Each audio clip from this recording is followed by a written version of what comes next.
आज एक ऐसी साधना लेकर आया हूँ जो एक ही दिन में आपको किसी प्रकार के संकट से पूर्ण रक्षा करेगा। चाहे कोर्ट कचहरी का मामला हो या किसी भी प्रकार की अनहोनी की शंका हो या परदेश जा रहे हों किसी रोजी रोजगार नौकरी के लिए, कि मेरी यात्रा पूर्ण निर्विघ्न तरीके से हो, किसी भी निगेटिव शक्ति का मेरे ऊपर कोई साया न हो। कोई आपसे गलती हो गई हो, आपको डर लग रहा हो पुलिस थाना की, उसकी रक्षा के लिए, या महिला एवं पुरुष जो भी हों उनके अपशकुन अंग फड़कना, आंख फड़कना, बुरे स्वप्न बार बार आ रहे हों, या घर में आए दिन लड़ाई झगड़ा कलह हो, या आए दिन एक्सीडेंट परिवार में किसी न किसी का हो रहा हो, घर में बीमारियों ने पांव पसार लिया हो, घर में शादी विवाह की अड़चनें पैदा हो रही हों, अनेकों प्रकार से ऐसे हालत हो गए हों कि ऐसे ऐसे बेवजह तरीकों से आपको धन का नुकसान होता हो, आमदनी से ज़्यादा खर्च बढ़ गए हों, घर में कोई ऐसा व्यक्ति हो गया हो जो गांजा, भांग, शराब, अफीम जैसी बुरी लत में पड़कर पूरे घर को अशांत कर दिया हो। आप किसी के साथ कितना भी अच्छा कर रहे हो फिर भी आपको अपयश का ही सामना करना पड़ रहा हो, घर में भूत प्रेत का साया हो। कहने का मतलब किसी भी प्रकार की निगेटिव शक्तियां आपको परेशान कर रही हों, बस एक ही दिन में बुरे वक्त से अपने जीवन में अच्छा वक्त ला सकते हैं। देखिए, इस कलयुग में हनुमान जी एक साक्षात देव हैं और सर्व संकट विनाशक हैं। बस हनुमान जी को हृदय में धारण कर लेने मात्र से उपरोक्त सभी संकटों से मुक्ति मिल जाती है। यदि इनका पूजन पाठ दर्शन आदि जब अपने दिनचर्या में शामिल कर लेते हैं तो जीवन निर्विघ्न पूर्ण होना तय है। आप अपने आसपास के गांव में देखा होगा, कोई कोई व्यक्ति देखा होगा जो हनुमान जी का भक्त है, वह सुखी जीवन जी रहा है। हनुमान जी को प्रसन्न करने के लिए बहुत विधि विधान है, बहुत मंत्र हैं, बहुत तरीकों से पूजा पाठ का विधान है। यहाँ जो तरीका मैं बता रहा हूँ वो विधान कम प्रयोग ज़्यादा हैं। यहाँ तरीका बताने से पहले एक कथा बताना चाहूँगा। जब राम रावण युद्ध होने वाला था कि कल राम रावण का आमना सामना युद्ध क्षेत्र में होगा, राम रावण एक दूसरे के साथ युद्ध करेंगे, तो उसके एक दिन पहले राम जिस रथ से युद्ध करेंगे उसका निर्माण अंतरिक्ष में देवताओं ने किया। क्योंकि रावण कोई साधारण व्यक्ति नहीं था, रावण के पास मन के गति से युद्ध करने वाला पुष्पक विमान था, तो देवताओं को चिंता थी कि राम का रथ ऐसा होना चाहिए जो कि रावण के साथ रथ का सामना कर सके। तो रथ वैसा ही था और अंतरिक्ष में रखा गया था। सभी देवताओं ने जाकर उस रथ का दर्शन किया और संतुष्ट हुए कि ये रथ प्रभु श्री राम के युद्ध के लिए अनुकूल है। मध्य रात का वक्त था।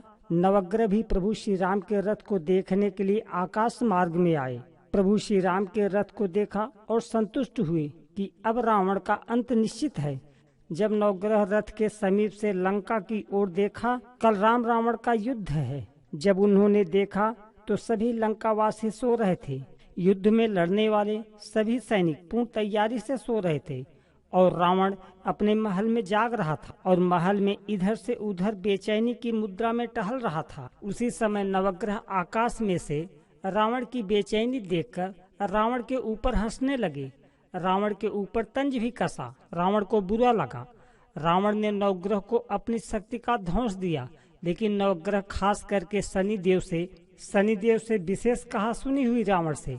तो फिर रावण ने अपनी शक्ति का प्रयोग किया और नवग्रह को नागपाश में लपेटकर अपने महल के बड़े बड़े खंभों में नवग्रह को बांध दिया और प्रताड़ना करने लगा। पहले तो नवग्रह और रावण से वाक युद्ध हुआ, लेकिन रावण के उस नागपाश से मुक्ति नहीं मिली। शनिदेव ने रावण से कहा, हे रावण, तेरी बुद्धि विपरीत हो गई है। तूने हम सभी ग्रहों को बांधकर अच्छा नहीं किया। मुझ शनि को तूने बांधकर अपने नाश का न्योता दिया है।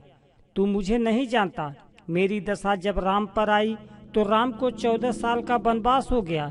मेरी दशा सीता पर आई तो सीता का हरण हुआ। मेरी दशा राजा दशरथ पर आई तो मृत्यु को प्राप्त हुए।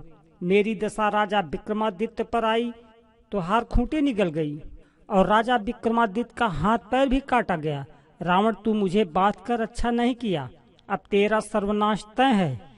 जब सभी ग्रह बंध गए तो जो सृष्टि का संचालन था वह डगमगा गया। देवलोक में भगदड़ मच गई। सभी देवता भागकर ब्रह्मा जी के पास पहुँचे।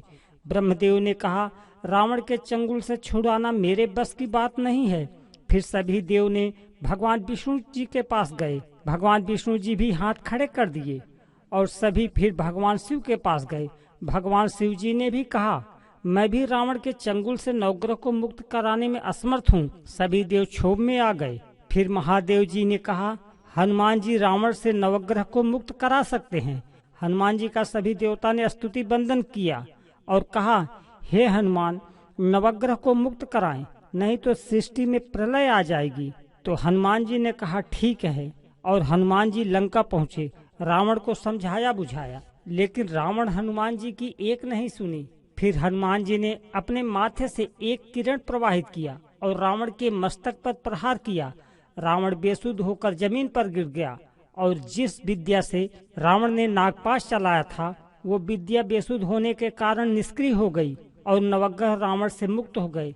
जब सभी ग्रहों ने अपने आप को मुक्त पाया तो हनुमान जी की बहुत प्रशंसा करने लगे और सभी ग्रहों ने एक स्वर से हनुमान जी को कहा, हे हनुमान, आपका जो नाम लेंगे, आपकी जो पूजा पाठ करेंगे, जो आपको हृदय में धारण करेंगे, शनिवार और मंगलवार जो आपके मंदिर में जाकर आपको सिंदूर तेल का चोला चढ़ाएंगे, हम सभी ग्रह उस भक्त के अनुकूल हो जाएंगे। हमारी उस व्यक्ति के ऊपर कितनी भी बड़ी ग्रह दशा होगी, हम तुरंत कष्ट मुक्त कर देंगे।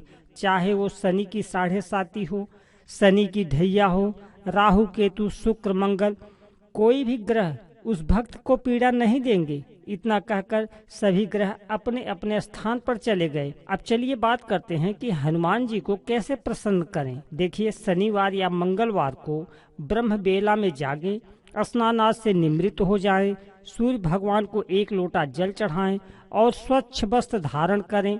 हनुमान मंदिर में जाएं, उन्हें दीप दिखाएं, धूप जलाएं, चावल चढ़ाएं, हल्दी चढ़ाएं, प्रसाद चढ़ाएं, लड्डू किशमिश फल आदि चढ़ाएं, आरती करें और सिंदूर तेल का घोल बनाकर उनके शरीर में लेपन करें, टीका लगाएं। उनके चरणों में जो सिंदूर लगा हुआ है उसी से अपने ऊपर तिलक लगाएं और हनुमान जी से प्रार्थना करें। हो सके तो हनुमान चालीसा का पाठ करें। यदि ऐसा करते हैं तो पहले ही दिन से आपको कष्ट से मुक्ति मिल जाएगी। ऐसा करते रहें कुछ दिनों तक। कितना भी घोर संकट आपके जीवन में होगा, सब शनैः शनैः ठीक हो जाएगा। यदि मंत्र जप करना चाहते हैं तो कोई मंत्र हनुमान जी का ले लें। प्रतिदिन 1 माला, 2 माला, 5 माला, 11 माला, जो भी कर सकें जप किया करें। सुबह शाम हनुमान जी को धूप दीप अवश्य दिखाएं। समय नहीं है तो सिर्फ सुबह में ही पूजा करें। यदि ऐसा जीवन जिएंगे तो कैसा भी कष्ट हो, पूर्ण मुक्ति कुछ ही दिनों में मिल जाएगी। सिर्फ हनुमान जी के प्रति आपका समर्पण भाव अच्छा होना चाहिए। हाँ, यहाँ एक बात का विशेष ध्यान देना, हनुमान जी की कृपा पाने के लिए प्रभु श्री राम को भी साथ लेकर चलें। प्रभु श्री राम की पूजा अवश्य करें, क्योंकि जो प्रभु श्री राम की पूजा करते हैं हनुमान जी बहुत जल्दी प्रसन्न होते हैं। बिना प्रभु श्री राम के हनुमान की कृपा पाना थोड़ा संदेह होता है। मुझे लगता है ये वीडियो आपको पसंद आई होगी। वीडियो अच्छी लगे तो लाइक, शेयर और सब्सक्राइब करें।